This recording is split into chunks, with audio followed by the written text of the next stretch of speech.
होने के बाद एक्शन में ट्रंप नजर आ रहे हैं। मिडिल ईस्ट के लिए रवाना किए विमान, US cargo plane middle east के लिए रवाना। ईरान पर कभी भी हो सकता है बड़ा हमला। अमेरिका ईरान के बीच बात नहीं बनी है तो 21 घंटे अमेरिका और ईरान के बीच इस्लामाबाद में बातचीत चली, लेकिन 21 घंटे की यह शांति वार्ता पूरी तरह से फेल हो गई है। इसके बाद अब ट्रंप एक्शन मोड में आ गए हैं। मिडिल ईस्ट के लिए विमान रवाना हो गई है। और आपको बता दें कि अमेरिका के उपराष्ट्रपति जेडी वेंस ने कहा कि किसी भी हालत में ईरान मानने वाला नहीं है। ईरान शर्तों को मानने से इनकार कर रहा है। उन्होंने कहा कि उन्होंने बेस्ट डील ऑफर किया था, लेकिन ईरान ने इनकार कर दिया। तो वहीं US cargo plane middle east रवाना हो चुका है। ईरान पर कभी भी बड़ा हमला हो सकता है। अमेरिका और ईरान के बीच बातचीत नहीं बन पाई है। शांति वार्ता पूरी तरह से विफल रही। तो ऐसे में अब सवाल है कि क्या एक बार फिर से मिडिल ईस्ट में तबाही का मंजर देखने को मिलेगा? क्या एक बार फिर से अमेरिका, इजराइल और ईरान आपस में उसी तरह टकराते नजर आएंगे जैसे 6 हफ्ते लगातार ये लड़ाई चली? क्या एक बार फिर से तनाव की स्थिति बनेगी? क्योंकि शांति वार्ता पूरी तरह से फेल हो चुकी है। 21 घंटे की ये शांति वार्ता पूरी तरह से फेल साबित हुई। इस्लामाबाद में यूएस और ईरान के बीच 21 घंटे की शांति वार्ता फेल होने के बाद अब अमेरिका के राष्ट्रपति डोनाल्ड ट्रंप एक्शन मोड में नजर आ रहे हैं। मिडिल ईस्ट के लिए विमान रवाना कर दिए गए।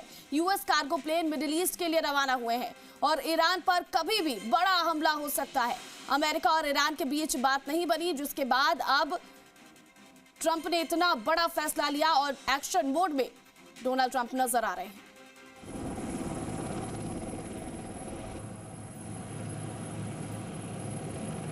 और आपको याद होगा कि इससे पहले भी अमेरिकी राष्ट्रपति डोनाल्ड ट्रंप ने यह कहा था कि तमाम अमेरिकी सैनिक अपने बेस पर ही मौजूद हैं और अगर बात नहीं बनती है तो एक बार फिर से ये जंग शुरू हो सकती है।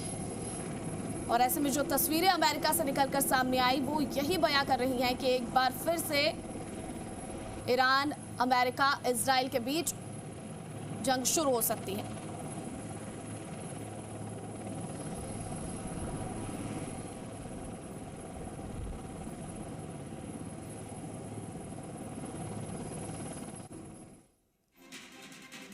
तो वहीं यूएस ईरान वार्ता पर बड़ी खबर आपको बता दें, यूएस ईरान में बातचीत फेल रही है। यूएस ने ईरान को बेस्ट ऑफर दिया, ईरान कुछ मानने को तैयार नहीं है, ये यूएस की तरफ से कहा जा रहा है।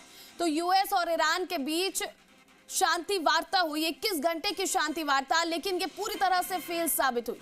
यूएस ने ईरान को बेस्ट ऑफर दिया, लेकिन ईरान कुछ भी मानने को तैयार नहीं है, ऐसा अमेरिका के उपराष्ट्रपति जेडी वेंस का कहना है। उन्होंने कहा कि ईरान कुछ भी मानने को तैयार नहीं है। कई बड़ी बातें यहां पर हुई, कई बड़े मुद्दे रखे गए, न्यूक्लियर प्रोग्राम को लेकर हो, हॉर्मूज को लेकर हो या फिर लेबनान सीज फायर को लेकर हो, और तीनों में से किसी पर भी सहमति नहीं बन पाई। जिसके बाद अब यूएस की तरफ से कहा जा रहा है कि हमने ईरान को बेस्ट ऑफर दिया था, लेकिन ईरान कुछ भी मानने को तैयार नहीं है।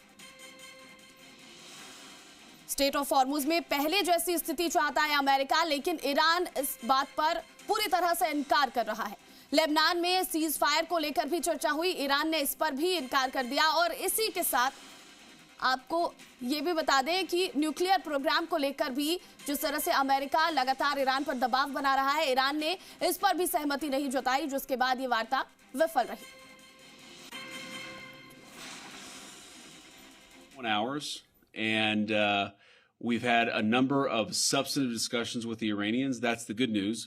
The bad news is that we have not reached an agreement, and I think that's bad news for Iran much more than it's bad news for the United States of America. So we go back to the United States having not come to an agreement. We've made very clear what our red lines are, what things we're willing to accommodate them on, and what things we're not willing to accommodate them on.